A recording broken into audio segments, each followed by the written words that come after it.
Assalamualaikum warahmatullahi wabarakatuh. Waalaikumsalam warahmatullahi wabarakatuh. Selamat siang Mas Hafid. Siang Bapak. Sebelum konseling ini kita mulai, alangkah baiknya kita berdoa terlebih dahulu. Berdoa mulai.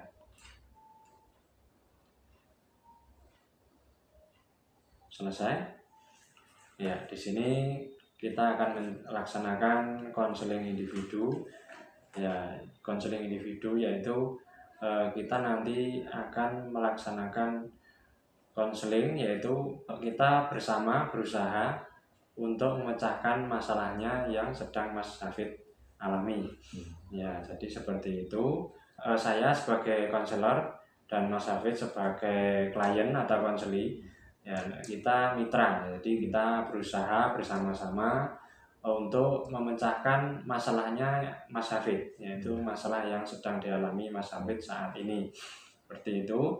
Sebelumnya saya akan menyampaikan asas konseling individu ini.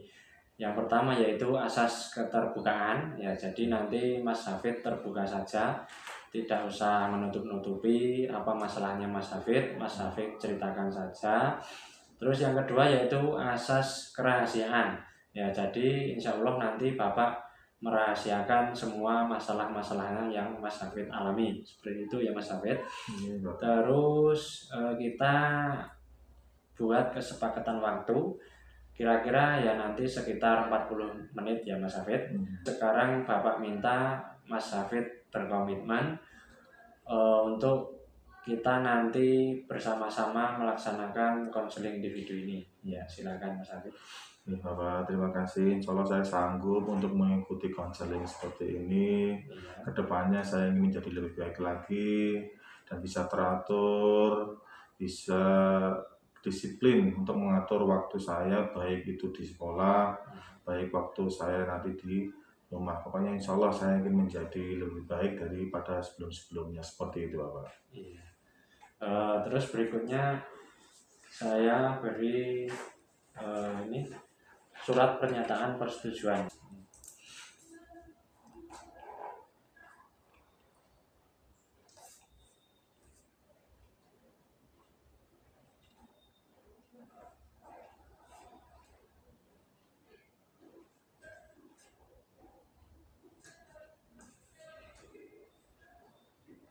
Ini juga diisi Pak. Yang ini juga diisi juga. Oh iya, itu diisi juga. Ya. Pokoknya dilengkapin semua.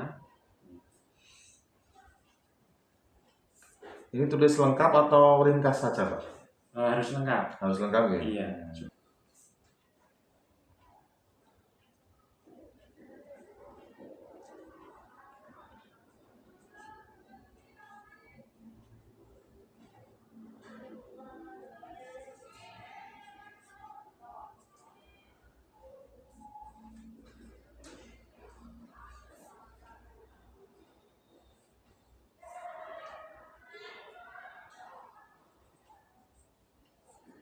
Ini tanda tangannya di mana Pak? Tanda tangannya di sebelah ini ya. Tulis pakai nama ya? Iya, tanda tangan nama.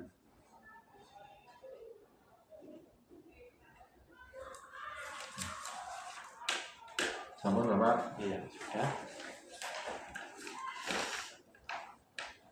Ya, terima kasih Mas Hafid. Sebelumnya Bapak mengucapkan terima kasih karena Mas Hafid sudah berkenan berkunjung ke ruang BK ini. Ya, nanti kita memecahkan masalahnya bersama-sama. Semoga nanti masalahnya Mas Hafid bisa terselesaikan dengan baik dari awal hingga akhir. Nah, sekarang Bapak minta Mas Hafid menceritakan masalah Mas Hafid atau masalah yang sedang dihadapi oleh Mas Hafid. Silakan. Terima kasih Bapak untuk waktunya. Insya Allah hari ini ada solusi untuk saya. Jadi begini Bapak, banyak sekali permasalahan pada diri saya sendiri. Salah satunya adalah saya itu masih bingung dan stres banget akhir-akhir ini Bapak. Jadi banyaknya tugas yang menumpuk, baik itu tugas dari guru, dari pelajaran ini, pelajaran itu, dan seperti itu Pak. Itu bikin saya itu bingung Pak. Padahal tugas rumah saya juga banyak Pak. Nah, pokoknya itu waktu saya itu berantakan banget. Baik waktu saya itu di sekolah dan waktu saya di rumah. Bahkan untuk main sama teman saja, saya juga susah, Bapak. Makanya ini gimana, Bapak? Iya. Nah, Bapak mengerti perasaannya Mas Hafid, pasti sangat melelahkan ya menghadapi situasi seperti itu. Lalu apa yang ingin Mas Hafid capai di akhir obrolan kita hari ini agar Mas Hafid merasa waktu kita tidak terbuang sia-sia? Ya, begini Bapak, saya itu ingin saya itu menjadi pribadi yang baik, Iya, ya, kebanggaan orang tua seperti itulah. iya, Dan waktu saya itu bisa lebih teratur sehingga apa yang menjadi tugas pokok saya itu bisa terselesaikan. iya, Nah, kemudian tahulah bagaimana saya itu bisa mengatur waktu. Dan selama ini kan waktu saya kan berantakan, pengen mengerjakan ini saya bingung. Tugas apa yang harus saya kerjakan terlebih dahulu, Bapak. Nah, biar tugas-tugas bisa selesai tepat waktu dan tidak membebani saya sendiri, bahkan istirahat juga istirahat saya juga bisa teratur sehingga pagi saya bisa menjalankan tugas atau sekolah seperti biasanya, baik tugas di sekolah maupun di rumah, Bapak, seperti itu. oh iya. Tujuan yang sangat bagus ya Mas Hafid. Sekarang coba ingat-ingat dalam waktu minggu ini, apakah pernah ada satu hari saja di mana Mas Hafid merasa manajemen waktunya Mas Hafid ini berjalan dengan baik dan tugas-tugasnya juga selesai dengan baik? Ya, cuma satu hari Pak tugas saya itu selesai dan saya tenang di situ. Ya. Itu hari Selasa kemarin kayaknya Pak. Hmm. Jadi dari banyaknya tugas, baik itu tugas matematika, tugas IPA, tugas keagamaan, dan tugas-tugas saya juga ikut apa itu OSIS juga. Iya. Nah, ikut ekstra juga. Jadi memang tugasnya itu alhamdulillah pas pada hari Selasa itu walaupun banyak tapi terselesaikan. Dan saya juga sempat istirahat. Jadi waktu itu hari Selasa kemarin itu waktu yang mungkin saya bisa apa itu bisa mengatur waktu saya dan lebih enak. Oh iya. Cuma hari Selasa saja, tapi sisanya itu berantakan Bapak. Oh iya. Ya, bagus sekali Mas Hafid, itu sudah lumayan ya. Coba ceritakan ke Bapak apa yang berbeda di hari Selasa itu. Apa yang Mas Hafid lakukan sehingga bisa menyelesaikan tugasnya dengan baik? Ya, waktu itu kan kebetulan saya pulang. Ya, Pulang sore, kemudian saya bikin apa itu yang harus saya lakukan yang mana dulu dong.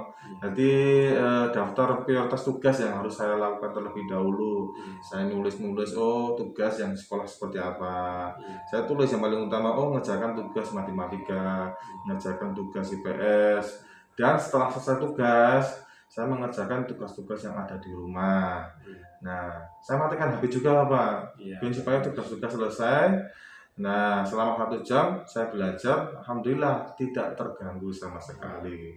Itu sangat teratur dan pada waktu sangat teratur sekali dan bisa mengatur waktu. Tapi cuma satu hari saja, Bapak. Iya, ya berarti Mas Hafid sudah lumayan bagus ya. Iya. Tadi membuat prioritas ya, tugas Iya. prioritas yang mana yang harus Mas Hafid kerjakan terlebih dahulu. Dan Mas Hafid juga tadi mematikan HP ya, Iya. agar proses belajarnya Mas Hafid tidak terganggu. Ya, itu adalah langkah yang luar biasa Mas Hafid, yang bagus. Ya, terus sekarang mari kita berandai-andai. Anggaplah malam ini Mas Hafid tidur, dan saat Mas Hafid tidur bangun terjadi sebuah keajaiban. Ya, semua masalah manajemen waktunya Mas Hafid telah selesai dan hidupnya Mas Hafid menjadi lebih teratur sesuai harapannya Mas Hafid. Karena Mas Hafid sedang tidur, Mas Hafid tidak tahu keajaiban itu. Apa hal yang pertama yang Mas Hafid lihat besok pagi yang membuat Mas Hafid sadar bahwa keajaiban itu sudah terjadi? Ya, kalau seandainya itu terjadi ya Bapak ya. Iya, Kalau seandainya terjadi terjadi, seandainya ya. terjadi Iya. Hal yang pertama mungkin saya ingin lihat mungkin meja belajar saya dulu. Iya. Dan aku belum seperti itu. Dan saya bangun dengan perasaan tenang. Iya. Ya, dan karena tidak terbayang-bayang deadline tugas yang ada di sekolah seperti itu Bapak. Baik Mas Hafid, sekarang Mas Hafid coba bayangkan perasaan tenang itu sangat luar biasa. Jika kita membuat skala dari angka 1 sampai 10, di mana angka 1 itu adalah kondisi terburuknya Mas Hafid saat benar-benar stres dengan waktu, dan angka 10 adalah angka keajaiban yang baru saja Mas Hafid ceritakan. Kira-kira Mas Hafid ini di angka berapakah posisinya sekarang ini dalam mengatur waktu? Angka berapa ya Pak ya? 1 sampai 10. Kayaknya di angka 5 Pak. Di angka 5. Kadang-kadang kan hari di mana itu saya benar-benar bisa rapi, disiplin, bisa mengatur waktu. Tapi kadang-kadang ketika hari lain, kadang-kadang masih berantakan waktu, tidak bisa disiplin, masih bingung, masih kadang-kadang bingung harus mana yang harus dilakukan terlebih dahulu. Jadi kan mungkin di angka 5 Bapak. Ya, tapi saya insya Allah sudah tahu bagaimana saya bisa yang saya harus lakukan yang mana dulu prioritas tugas seperti itu Bapak. Terima kasih. Iya, luar biasa ya Mas Hafid, sudah lumayan bagus ya. Berada di angka 5, berarti Mas Hafid sudah separuh jalan menuju tujuannya Mas Hafid dan sudah memiliki kesadaran. Mengapa Mas Hafid memilih angka 5 bukan angka 3 atau 4? Ya kemarin saya tuh sempat mencoba Pak. Membuat daftar apa yang harus saya lakukan terlebih dahulu. Tugas yang sudah diprioritaskan sama yang mana dulu. Jadi saya tulis, oh yang pertama harus ini dulu, yang kedua harus seperti ini. Nah seperti hari-hari Selasa yang tadi saya sempat ceritakan seperti itu Pak. Dan lumayan membantu mengurangi beban saya. Salah satunya tadi tugas yang prioritas, tugas yang harus diutamakan seperti apa, tugas yang diakhirkan seperti apa, dan satu lagi mematikan HP terlebih dahulu sehingga tugas-tugas saya itu tidak terganggu. Seperti itu. Selesai dengan baik ya. Ya alhamdulillah. Ya, luar biasa ya Mas Hafid. Mas Hafid sudah mengenali kekuatannya Mas Hafid sendiri. Untuk sesi kita hari ini sebagai langkah awal, bagaimana kalau kita mulai besok kembali menerapkan kebiasaan membuat daftar prioritas dan membatasi gangguan saat belajar, seperti yang Mas Hafid lakukan di hari Selasa. Apakah itu terdengar masuk akal untuk dicoba, Mas Hafid? Baik Bapak, terima kasih. Insya Allah saya akan mencoba lakukan itu mulai besok Bapak. Mulai besok saya akan terapkan itu, saya akan coba itu, saya akan praktekkan itu, sehingga nanti ke depannya saya bisa menjadi lebih baik, bisa mengatur waktu saya sehingga menjadi anak murid yang disiplin. Oh iya. Ya, Bapak sangat mengapresiasi ya tekadnya Mas Hafid. Tekadnya sangat kuat, sangat bagus, sangat baik. Ya, semoga nanti Mas Hafid bisa konsisten ya. Mari kita lihat perubahan apa yang terjadi minggu depan. Jadi semangat mencoba ya Mas Hafid ya. Ya, dan jadi terus berikutnya sekarang Bapak minta kesan-kesannya Mas Hafid ya, sampai di sini kira-kira kesan-kesannya Mas Hafid bagaimana kira-kira? Ya, terima kasih Bapak. Untuk kesannya itu alhamdulillah saya ada komunikasi sama Bapak terkait keluh kesah saya tentang masalah mengatur waktu saya, sehingga apa yang menjadi keluhan saya, masalah saya utarakan ke panjenengan Bapak, sehingga nanti ada solusi dari panjenengan bisa membuat saya menjadi lebih baik lagi. Mohon doanya Bapak seperti itu. Ya Mas Hafid, nanti kita membuat kesepakatan bersama untuk pertemuan berikutnya ya, nanti kita agendakan waktunya kira-kira kapan, seperti itu ya. Untuk pertemuan hari ini, untuk konseling hari ini mungkin cukup di sini dulu Mas Hafid. Bapak sangat berterima kasih karena Mas Hafid sudah berkenan berkunjung ke ruang BK ini untuk menceritakan masalah-masalahnya yang sedang Mas Hafid alami. Ya, ini Bapak sudah sangat senang ya Mas Hafid sudah memberanikan diri untuk berkunjung ke ruang BK ini. Terima kasih Bapak sudah meluangkan waktu untuk saya konsultasi. Mohon doanya Bapak untuk saya, semoga saya bisa mengatur waktu saya sendiri sehingga nanti saya menjadi kebanggaan orang tua dan bisa menjadi murid yang disiplin untuk masa depan saya. Iya. Ya, mungkin pertemuan kali ini cukup di sini dulu. Kita akhiri. Wassalamualaikum warahmatullahi wabarakatuh. Waalaikumsalam warahmatullahi wabarakatuh.